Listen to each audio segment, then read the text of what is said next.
تشریف لاتے ہیں جامعہ عبداللہ بن مسعود سمجھدار کالونی لاہور سے درجہ متوسطہ کے طالب علم محمد فخر صاحب۔ وصلی علی رسولہ الکریم، اما بعد فاعوذ باللہ من الشیطان الرجیم، بسم اللہ الرحمن الرحیم، وما ارسلناک الا رحمۃ للعالمین، صدق اللہ العظیم۔ میرے نبی کی جو تعلیم عام ہو جائے،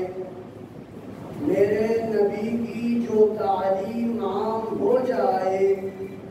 زمانے بھر کا مکمل نظام ہو جائے، اور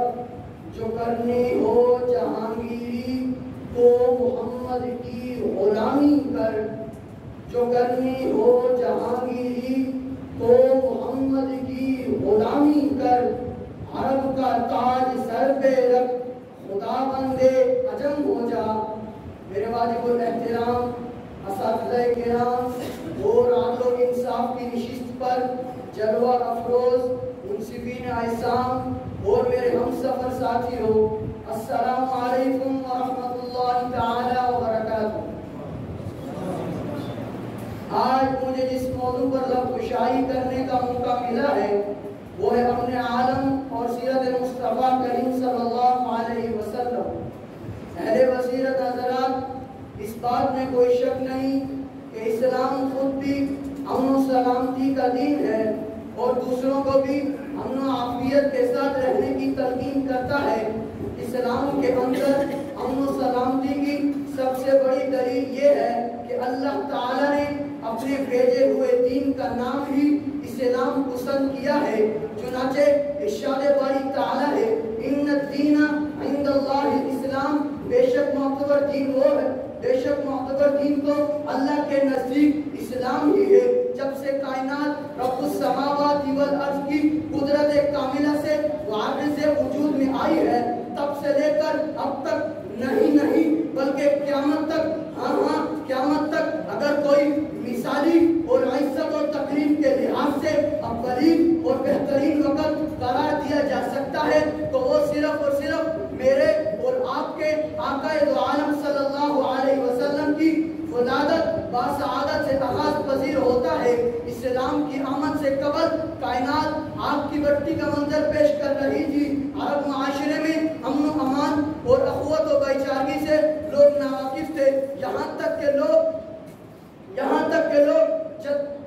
جنگ و جدل کے بہت مشغول تھے اور انسان کی جان و مال اور عزت و آبرو کی کوئی وقعت نہ تھی۔ ان پریشان کن حالات کے اندر امن و آتشی کے عظیم علم بردار میرے اور آپ کے آقا دو عالم صلی اللہ علیہ وسلم نے اسلام ہی کی زیر اصولوں کو بنیاد بنا کر اللہ تعالیٰ کے حکم سے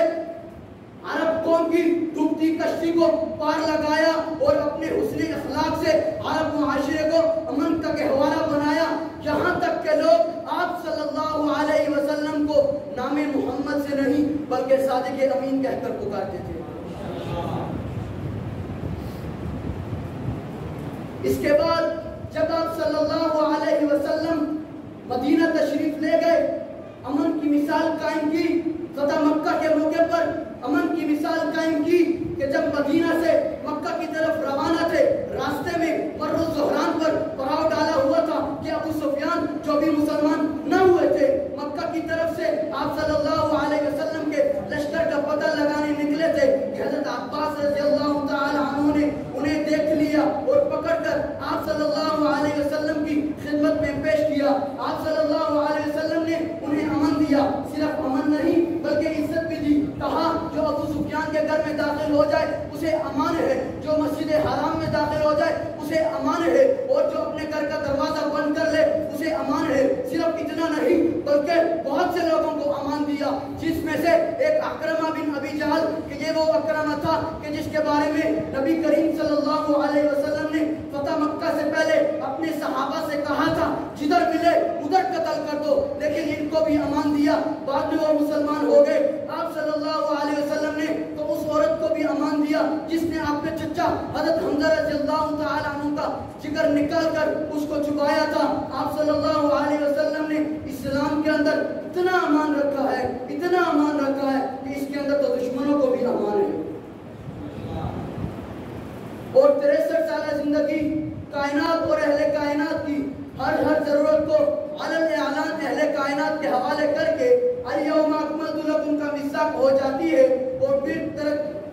نظام عالم ترقی کے زینے پر قدم رکھتا ہے، اور امن عالم کی پہلی اینٹ رکھنے کا احساس زمین و آسمان اور دنیا و آخرت کی تمام تر عزتوں کے مجموعے میرے اور آپ کے آقا دو عالم صلی اللہ علیہ وسلم نے رکھی ہے کہ پھر اپنے گفتار سے، کردار سے کوئی منصب صداقت پر فائز ہوتا ہے تو کوئی عدالت کے آسمان پر چمکنے لگتا ہے، تو کوئی عدالت کے آسمان پر چمکنے لگتا ہے۔ بھائیو دوستو، آج کل کی دنیا گلوبل ولیج کی صورت میں ہے کہ ابھی کل حماس نے دنیا کے سب سے گندے کردار کو جن میں تارے دکھائے اور